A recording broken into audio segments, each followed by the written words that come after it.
नमस्कार CSK news में आपका स्वागत है दोस्तों। आज हो गया है 16 नवंबर। फटाफट ब्रेकिंग न्यूज निकल के आ रही है, एक करके आपको विस्तार से बताएंगे दोस्तों। G20 में बजा प्रधानमंत्री नरेंद्र मोदी का डंका। 8 से अधिक देशों के नेताओं के संग की द्विपक्षीय बैठक। G20 में पीएम मोदी ने कहा यूक्रेन और रूस युद्ध करें तत्काल समाप्त, वरना खाद्यान्न संकट से दुनिया करे मचेगा हाहाकार। दूसरी बड़ी अपडेट, बाइडन से एक बार फिर से उसी अंदाज में बाइडन ने पीएम मोदी से की मुलाकात।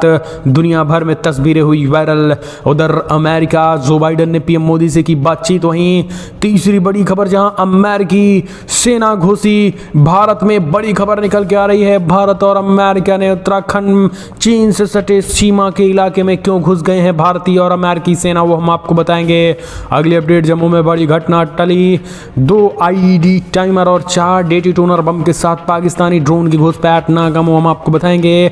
वहीं बिग ब्रेकिंग निकल के आ रही है दोस्तों, जहां दुनिया भर में जहां भारत और पीएम मोदी का डंका, वहीं 1 दिसंबर से भारत के हाथों में आ रही है G20 की अध्यक्षता। ये भारत के लिए सबसे बड़ी खुशखबरी। वहीं अगली अपडेट, जहां विकास के नाम पर अरबों डॉलर के कर्ज में डूबा पाकिस्तान, सरकार कर रही अपनों की ही अनदेखी, निगलने को तैयार है चाइना पूरी तरीके से जमीनों पर कब्जा। अगली अपडेट, अमेरिका और चाइना में संवाद बना लेकिन अविश्वास दूर नहीं हुआ, वो हम आपको बताएंगे। सब कुछ खबरें के करके विस्तार से। जहां G20 समिट में प्रधानमंत्री नरेंद्र मोदी से ऋषि सुनक ने की मुलाकात, बताया अपना प्रधानमंत्री, तो एक एक करके विस्तार से बताएंगे। लेकिन उससे पहले एक छोटा सा निवेदन, अगर आपने चैनल को सब्सक्राइब नहीं किया तो पल पल के अपडेट के लिए चैनल को सब्सक्राइब करें। और अगर आप भी मानते हैं कि प्रधानमंत्री नरेंद्र मोदी ने भारत का मान बढ़ाया G20 में, तो इस वीडियो को लाइक करें दोस्तों। और अगर आप भी मानते हैं कि चाइना के इलाज ज़रूरी, तो इस वीडियो को लाइक करें दोस्तों। दरअसल पहली बड़ी अपडेट निकल के आ रही है, आपको बता दें। G20 में बजाया प्रधानमंत्री मोदी ने भारत का डंका। 8 देशों से अधिक नेताओं संग की द्विपक्षीय बैठक। प्रधानमंत्री मोदी से मिलने को बेताब दिखे जो बाइडन के साथ साथ फ्रेंच राष्ट्रपति इमैनुअल मैक्रों के साथ नए नवेले प्रधानमंत्री ब्रिटेन के बोरिस ऋषि सुनक। जी हाँ, आपको बता दें प्रधानमंत्री नरेंद्र मोदी इंडोनेशिया की बाली में मंगलवार को G20 शिखर सम्मेलन के शुरुआत में प्रधानमंत्री नरेंद्र मोदी ने बड़ा ऐलान कर दिया है। सबसे पीएम मोदी ने स्पष्ट कर दिया है कि दुनिया भर के लोगों को इस बात को समझना पड़ेगा कि अगर 2 चीज़ों की वजह से दुनिया में सबसे बड़ी क्राइसिस आई, एक तो कोरोना और दूसरा यूक्रेन रशिया युद्ध। अगर कोरोना तो खत्म हो रहा है, लेकिन अगर रूस और यूक्रेन युद्ध जल्द से जल्द ना खत्म हुआ तो खाद्यान्न संकट कोई संभाल नहीं पाएगा। तत्काल उन्होंने कहा है कि यूक्रेन युद्ध जो है वह खत्म करना पड़ेगा।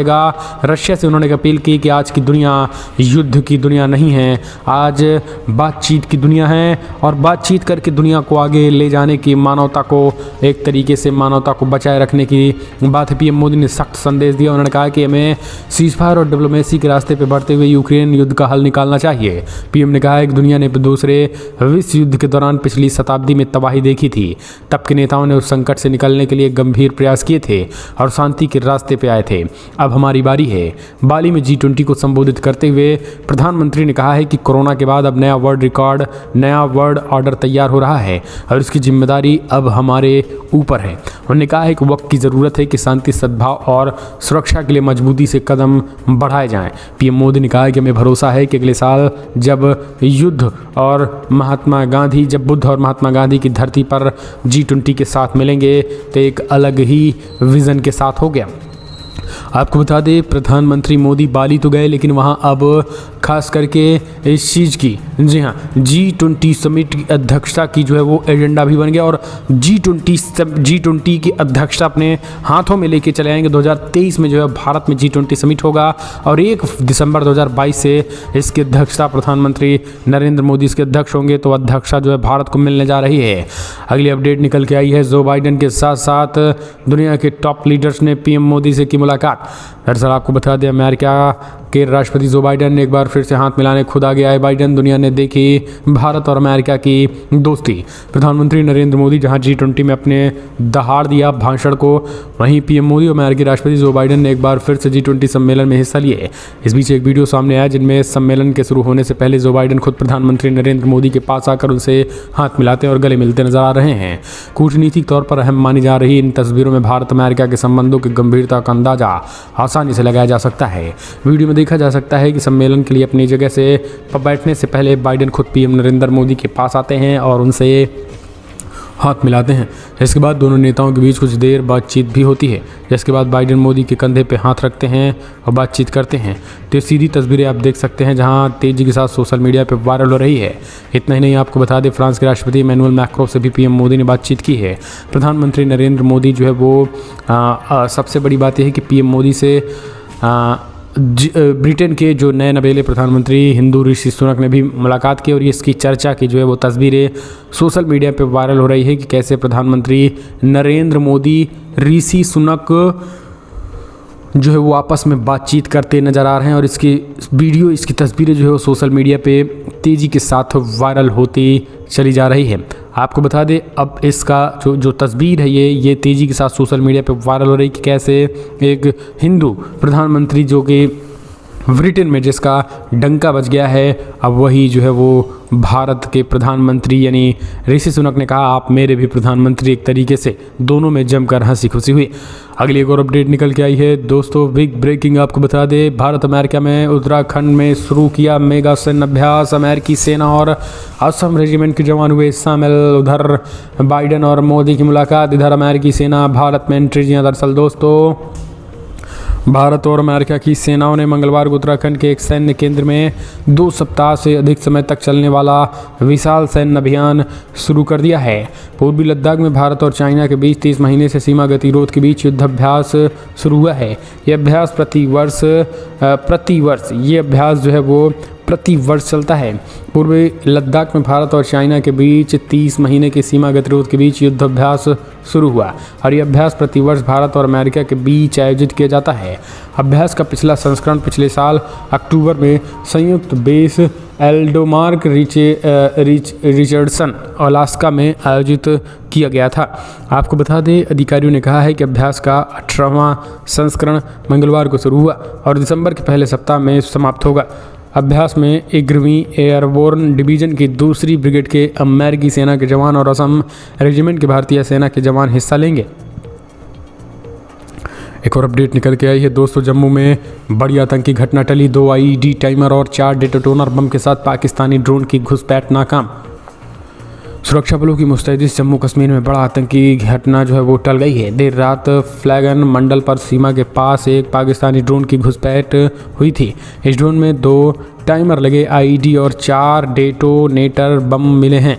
हालांकि इन बमों को नष्ट कर दिया गया है। सुरक्षा बलों का कहना है कि मामले में मुकदमा दर्ज कर जांच शुरू कर दी गई है। हालांकि अभी किसी की गिरफ्तारी नहीं हुई है। घटना के बाद से सीमा पर चौकसी और बढ़ा दी गई है। पड़ोसी देशों से होने वाली इन हरकतों पर पैनी नज़र रखी जा रही है। अधिकारियों ने बताया है कि सोमवार देर रात जम्मू जिले के फ्लैन मंडल के सीमावर्ती क्षेत्र में एक पुलिस चौकी के पास एक पाकिस्तानी ड्रोन द्वारा गिराए गए 2 timer feeded improvised explosive device पाए गए हैं। तो ये एक बड़ी खबर। हम चलते हैं और अपडेट निकल के आई है दोस्तों, भारत और रूस के बीच उत्तराखंड में होगा युद्धाभ्यास 22। जी हाँ, दरअसल भारत और अमेरिका की सेनाओं के बीच संयुक्त प्रशिक्षण अभ्यास युद्धाभ्यास 2022 8वां संस्करण इसी महीने उत्तराखंड में आयोजित होने वाला है। रक्षा मंत्रालय ने बताया कि इस साल अमेरिका और भारत अमेरिका के बीच जो है वो युद्धाभ्यास होने जा रहा है। ये भारत और अमेरिका के बीच युद्धाभ्यास जो है वो हमने आपको बताया कि कैसे जो है वो हो रहा है। एक और अपडेट निकल के आई है दोस्तों, बिग ब्रेकिंग। आपको बता दें, जहाँ भारतीय वायुसेना में शामिल हुआ टाटा नेक्सॉन के इलेक्ट्रॉनिक वाहनों का एक बड़ा बेड़ा। एयर चीफ मार्शल ने दिखाई हरी झंडी। आखिर इससे क्या होगी सहूलियतें, वो हम आपको बताएंगे। दरअसल आपको बता दें, कार्बन फुटप्रिंट में कटौती करने के लिए भारतीय वायुसेना ने आज 15 नवंबर को कल एक बड़ा फैसला किया और दरअसल इलेक्ट्रिक वाहनों के एक बैच को भारतीय वायुसेना में शामिल किया गया है। समाचार एजेंसी ANI के मुताबिक ग्रीन मोबिलिटी को बढ़ावा देने के लिए भारतीय वायुसेना प्रमुख air chief marshal V R. Chaudhari के द्वारा टाटा नेक्सॉन इलेक्ट्रिक वाहनों के एक बैच को हरी झंडी दिखाई गई है। आपको बता दें, वायुसेना प्रमुख air chief marshal V R. Chaudhari ने अन्य वरिष्ठ अधिकारियों और कर्मचारियों की उपस्थिति में 12 इलेक्ट्रिक वाहनों के पहले बैच को हरी झंडी दिखा दी है। भारतीय वायुसेना अपने डाउनग्रेडेड पारंपरिक वाहनों को प्रोग्रेसिव तरीके से हटा रही है। भारतीय वायुसेना अपने बेड़े में ई वाहनों की खरीद करके उपयोग की योजना आगे बढ़ा रही है। एक और अपडेट निकल के आई है, विकास के नाम पर अरबों डॉलर के कर्ज में डूबा पाकिस्तान सरकार कर रही है अपनों की अनदेखी तो निगलने को तैयार है चाइना। जी हाँ, दरअसल दोस्तों आपको बता दें, पाकिस्तान और चाइना के बीच वर्षों से जारी गठबंधन भारत के लिए परेशानी का सबब बन रहा है। चाइना के पाकिस्तान में चलाई गई विभिन्न परियोजना, जिनमें CPEC, silk corridor, Gwadar project समेत दूसरे क्षेत्रों में ढांचागत निवेश शामिल हैं, पर भारत हमेशा अपना विरोध जताता रहा है। इनका विरोध केवल भारत ही नहीं कर रहा, बल्कि पाकिस्तान में रहने वाले भी इन परियोजनाओं को लेकर समय समय पर सड़कों पर उतर चुके हैं। चाइना की इन परियोजनाओं के चलते पाकिस्तान पर करीब 60 खरब रुपए का विदेशी कर्ज है। ये आंकड़ा स्टेट बैंक ऑफ पाकिस्तान जारी किया गया है। मौजूदा समय में ग्वादर को लेकर जो विरोध पाकिस्तान में दिखाई दे रहा है, उसकी वजह भी यही है। दरअसल चाइना के दबाव में पाकिस्तान अपने ही लोगों के हितों के खिलाफ फैसला ले रहे हैं। इसकी वजह से ये लोग भड़के हुए हैं। यदि ग्वादर में जारी विरोध की बात की जाए तो यहाँ पे स्थानीय मछुआरों को के मछली पकड़ने पे रोक लगा दी गई है। एक और अपडेट निकल के आई है दोस्तों, अमेरिका और चाइना में संवाद बना लेकिन अविश्वास दूर नहीं हुआ। अमेरिका के राष्ट्रपति जो बाइडेन और चाइना के राष्ट्रपति शी जिनपिंग के बीच सोमवार को यहां एक शिखर वार्ता के बावजूद दोनों देशों में टकराव खत्म होने की सूरत नहीं उभरी। राष्ट्रपति बाइडेन ने इस वार्ता से उम्मीद पहले ही काफ़ी कम रखी थी। व्हाइट हाउस ने कहा है कि वार्ता का मकसद प्रतिस्पर्धा को नियंत्रित रखना है ताकि दुर्घटनावश कोई खतरनाक स्थिति न पैदा हो जाए। टीकाकारों के मुताबिक इस दिशा में कुछ कामयाबी मिली है। बाइडेन सी शिखर वार्ता की एकमात्र ठोस उपलब्धि ये रही कि अमेरिका और चाइना जलवायु परिवर्तन आपसी संबंधी वार्ता के लिए शुरू करने में सहमत हो गए हैं। चाइना, आपको बता दें, चाइना के राष्ट्रपति शी जिनपिंग अमेरिकी राष्ट्रपति जो बाइडेन से इसलिए मिले क्योंकि चाइना राष्ट्रपति को अच्छे तरीके से पता चल गया है जिस तरीके से रशिया और यूक्रेन युद्ध हुआ, उस युद्ध में अमेरिका ने जिस तरीके से यूक्रेन का साथ दिया और चाइना को बैकफुट होने पे मजबूर किया, रूस को यूक्रेन बैकफुट होने पे मजबूर किया। एक बात तो क्लियर पता चल गया है चाइना को कि अगर हम ताइवान पर अटैक करते हैं तो अमेरिका ज़रूर आएगा, और अगर अमेरिका ने हथियारों से मदद करना शुरू कर दिया तो फिर चाइना भी बैकफुट पे होना पड़ेगा। एक और अपडेट निकल के आई है दोस्तों, अगली खबर निकल के आई है जहां G20 समिट में नहीं पहुंचे पुतिन पर बरसे सुनक, बोले वर्ल्ड लीडर्स का सामना करना चाहिए था। ब्रिटेन के प्रधानमंत्री ऋषि सुनक ने रूस से यूक्रेन के बाहर निकलने को कहा है। सुनक ने विश्व नेताओं के G20 शिखर सम्मेलन में रूस के बर्बर आक्रमण की निंदा की। रूस के विदेश मंत्री सर्गेई लावरोव की मौजूदगी में ब्रिटिश प्रधानमंत्री ने कहा है ब्रिटेन यूक्रेन का समर्थन करना जारी रखेगा। सुनक ने इंडोनेशिया के बाली में आयोजित शिखर सम्मेलन में शामिल नहीं होने के लिए रूसी राष्ट्रपति व्लादिमीर पुतिन की आलोचना की है। उन्होंने कहा है कि शायद अगर वो होते तो हम चीज़ों को सुलझा सकते थे।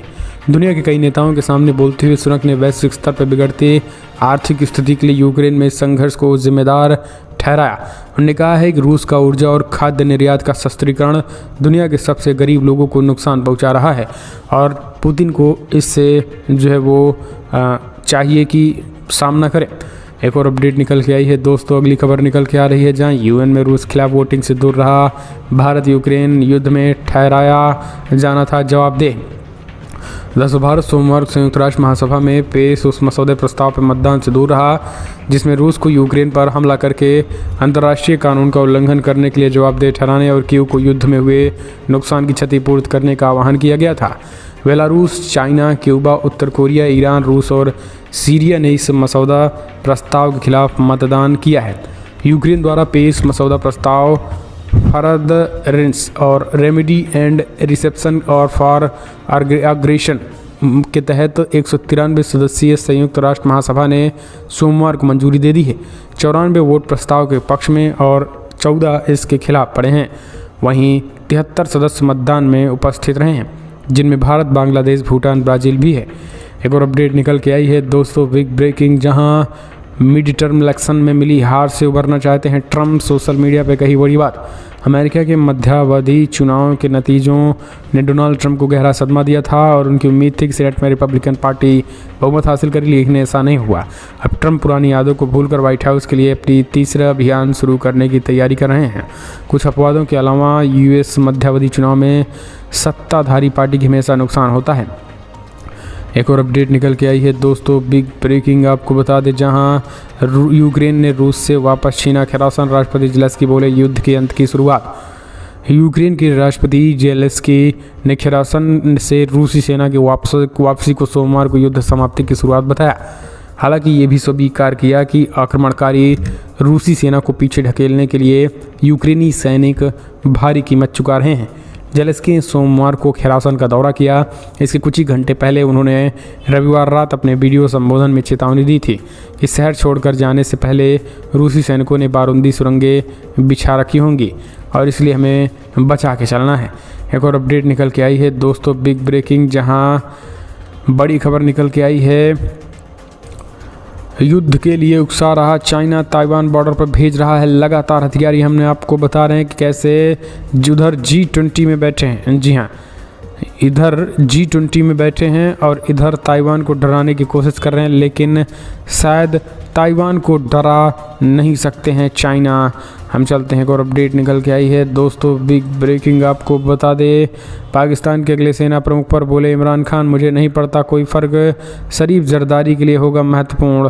दरअसल पाकिस्तान में इस समय गृह युद्ध जैसे हालात हैं, सेना के हाथों में सब कुछ पहुंच चुका है। यही कारण है कि हालात जो है बद से बदतर होते दिखाई दे रहे हैं और अब तो ये हालात है कि अब इमरान खान के मुख्य प्रतिद्वंदी नवाज शरीफ भी पाकिस्तान आ रहे हैं, लेकिन युद्ध लगातार टकराहट जारी है। फिलहाल फटाफट ब्रेक